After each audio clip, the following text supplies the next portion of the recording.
Hello friends, आप सभी लोग का बीएचयू पाठशाला चैनल में स्वागत है।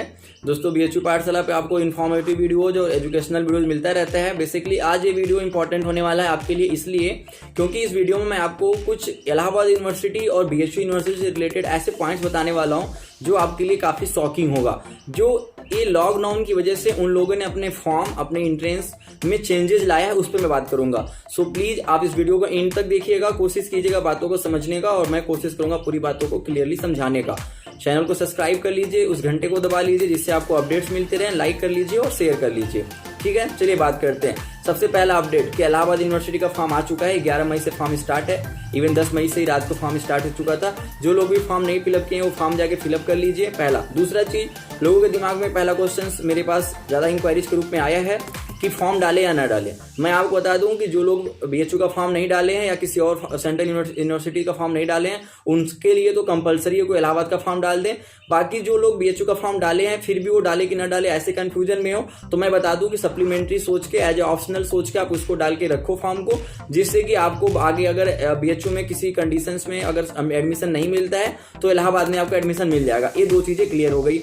अब मैं बताता हूँ सब्जेक्ट कॉम्बिनेशन पे, जो कि इलाहाबाद इस बार अपने पेपर पैटर्न, सिलेबस, बहुत सारी चीजें जो चेंजेस किया है उस पर डिस्कस करेंगे और कंपैरिजन करेंगे किससे, बीएचयू मतलब काशी हिंदू विश्वविद्यालय से।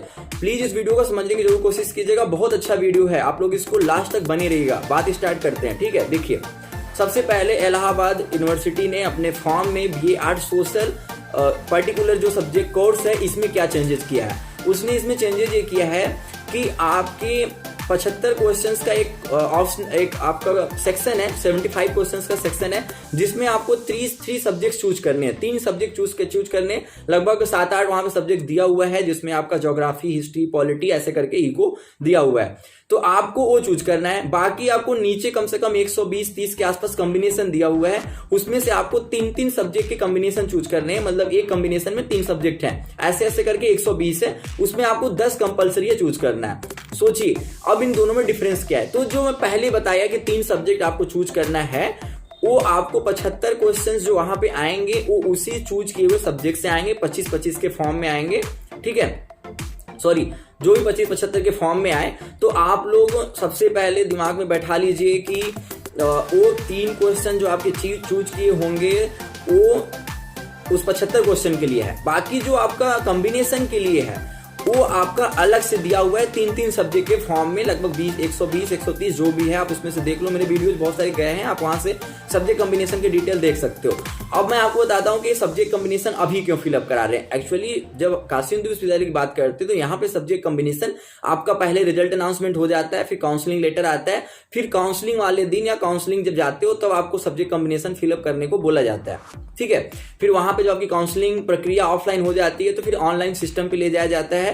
एक लैब होता है जिसमें आपको ऑनलाइन बैठा के लगभग 15 से 20 मिनट का वो टाइमिंग लिया जाता है, जिसमें आपको ऑनलाइन सब्जेक्ट कॉम्बिनेशन फिलअप करना होता है। ठीक है, लेकिन इलाहाबाद पहले से ही सब्जेक्ट कॉम्बिनेशन अपना दे रखा है। उसका रीजन ये है क्योंकि इलाहाबाद जब अपना रिजल्ट अनाउंसमेंट करता है और फिर जब वो काउंसलिंग कराता है तो काउंसलिंग में पूरे बच्चों को एक बार में नहीं ले पाता है, क्योंकि एक कट ऑफ जारी करता है और इसके 1-2-3 कट ऑफ आते हैं, जिससे कि एडमिशन प्रोसेस एक बार एडमिशन ले लेता है, फिर 1 महीने बाद फिर नेक्स्ट कट ऑफ आता है, फिर 1 महीने बाद फिर एक नेक्स्ट कट ऑफ आता है। इससे क्या होता है कि सत्र तो चालू हो जाता है, सेशन तो चालू हो जाता है, लेकिन बच्चा लोग बीच बीच में आता रहता है, क्लास में ऐड होता रहता है, तो बहुत से बच्चे बहुत पीछे आते हैं। अगर इलाहाबाद फिर से अगर इसी चीज को कंटिन्यू करेगा और सब्जेक्ट कॉम्बिनेशन पहले नहीं फिलअप कराएगा तो पहले तो ऑलरेडी वो कई सारे कट ऑफ लाता है तो काफी पीछे चला जाता है सेशन। लॉकडाउन की वजह से पहले भी सेशन बहुत पीछे आ चुका है, फिर इस तरीके से आपकी जो स्टडी है काफी पीछे चली जाएगी। तो इलाहाबाद यूनिवर्सिटी प्रशासन, जो भी एग्जाम कमेटी है, उसके दिमाग में ये चल रहा है कि वो टाइम बचाए, इसीलिए उन्होंने सब्जेक्ट कॉम्बिनेशन को पहले ही फिलअप करा रहे हैं। सो कंफ्यूज मत होइएगा, सब्जेक्ट कॉम्बिनेशन को चूज करके अपने दिमाग से, अपने इंटरेस्ट के बेसिस पे, अपने नॉलेज के बेसिस पे आप उसको मेरे सजेस्ट किए हुए सब्जेक्ट्स में से भी कोई देख के, आप मेरे वीडियोज को देख के फॉलो करके आप अपने सब्जेक्ट कॉम्बिनेशन को फिलअप कर सकते हो। लेकिन बीएचयू हमेशा से सब्जेक्ट कॉम्बिनेशन को बाद में फिलअप कराता है और एक कोई कट ऑफ नहीं निकालता है, ये अपने एडमिशन एक ही बार में सीट फिलअप कर देता है। हाँ, बस इसमें एक कंडीशन जनरेट होता है वेटिंग लिस्ट का, और वो बहुत ज्यादा दिन तक नहीं चलता है। वेटिंग बस इसलिए रखा जाता है कि अगर कोई बच्चा एडमिशन नहीं लेता है, कोई चला जाता है, तो जो वेटिंग जिसके पोर्टल पे वेटिंग दिखा रहा होता है, वहां पे अचानक से आपको एक दिन कोर्स आपका कोर्स अलोकेशन में सब्जेक्ट आ जाएगा और वहां से आपका पेमेंट ऑप्शन खुल जाता है, आप पेमेंट करते हो, बाकी आपका वहां पे फिर आपका एडमिशन हो जाता है। इस तरीके से बहुत सारी डेटा और नॉलेज मेरे पास है जो कि मैं आपको समय समय पे देता रहूंगा। चैनल से जुड़े रहिएगा, आपको कहीं नहीं जाना है।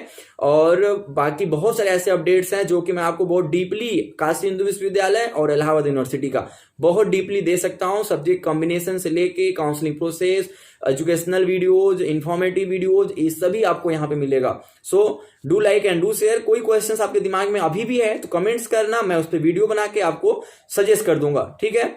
So request to all media subscribers, please do like and do share. Okay, thank you and